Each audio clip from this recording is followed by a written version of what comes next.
आज का टॉपिक है पास्ट परफेक्ट कॉन्टिन्यूअस टेंस। इससे पहले हमने पास्ट परफेक्ट टेंस के बारे में पढ़ा था, तो आज हम पास्ट परफेक्ट कॉन्टिन्यूअस टेंस के बारे में पढ़ेंगे। इसकी पहचान होती है वाक्य के लास्ट में रहा था, रही थी, रहे थे और प्लस समय दिया होता है।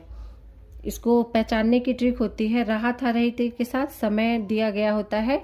इसका स्ट्रक्चर है, सबसे पहले सब्जेक्ट लिखेंगे, फिर हैड बीन प्लस वर्ब की ING form plus object, then since या फॉर जो भी सुटेबल होगा, और उसके बाद टाइम लिखेंगे।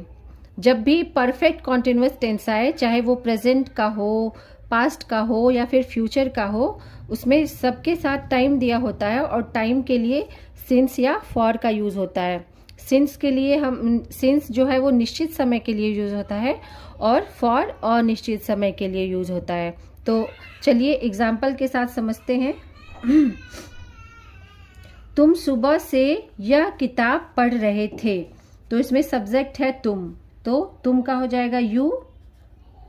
यू के साथ इसमें एक ही हेल्पिंग वर्ब होती है हैड बीन, तो सब में हैड बीन लगेगा। You had been. इसके बाद वर्ब क्या है, पढ़ना, तो पढ़ना का क्या हो जाएगा, रीड। अब रीड में यहाँ पे स्ट्रक्चर बोल रहा है आईएनजी फॉर्म लगाना है, तो रीडिंग।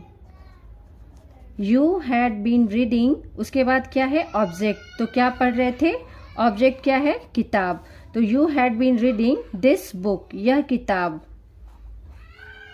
This book.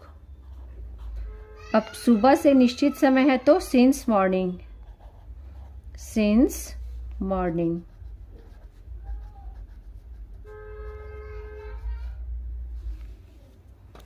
अगला एग्जाम्पल है, मैं 2 दिन से तुम्हारी प्रतीक्षा कर रही थी।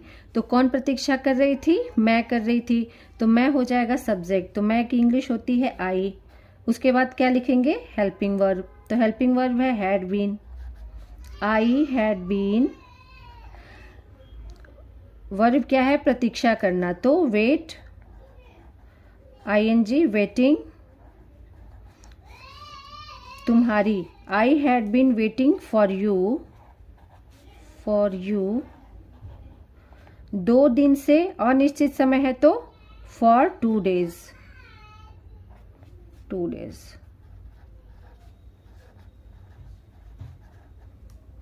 आई had been waiting for you for 2 days, या फिर ऐसे भी कह सकते I had been waiting you for 2 days, दोनों तरह से सही है। तो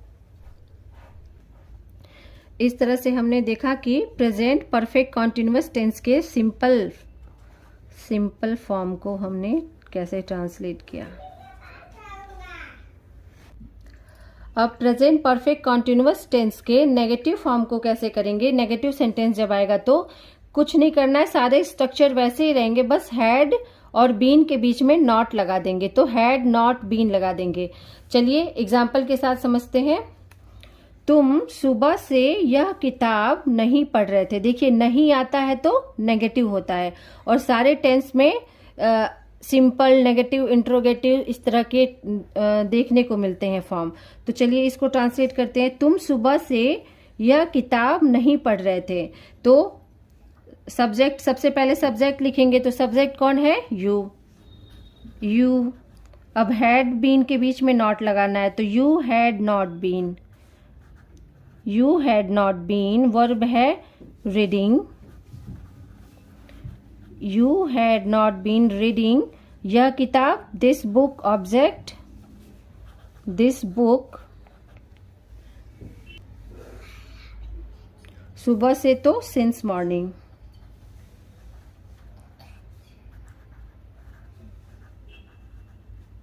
सिंस मॉर्निंग।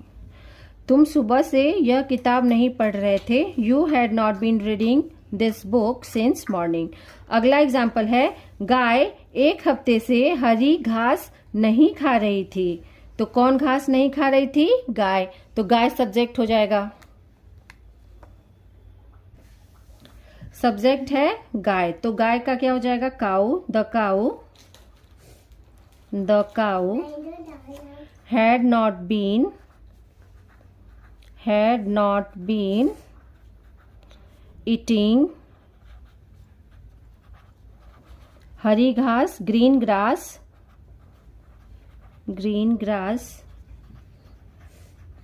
एक हफ्ते से, फॉर 1 वीक।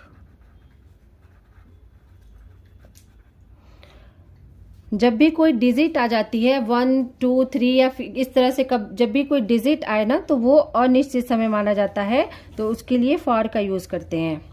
तो अब इंट्रोगेटिव को समझते हैं। इंट्रोगेटिव में क्या होता है, हैड पहले आ जाएगा, फिर सब्जेक्ट, उसके बाद बीन। इसमें क्या करना होता है, पहले हैड लिख देंगे, फिर सब्जेक्ट लिख देंगे, उसके बाद बीन लिख देंगे, बाकी सारी चीजें वैसे ही रहेंगी। चलिए देखते हैं कैसे।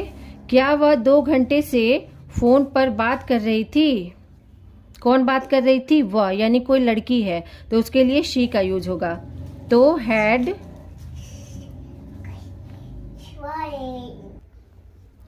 शी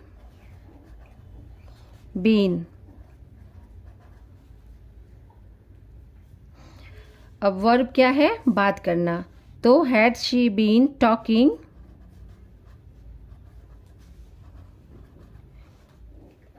फोन से, with phone,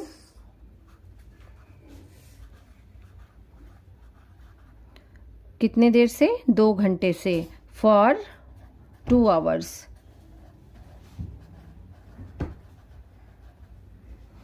had she been talking with phone for 2 hours? क्या वह 2 घंटे से फोन पर बात कर रही थी? अब है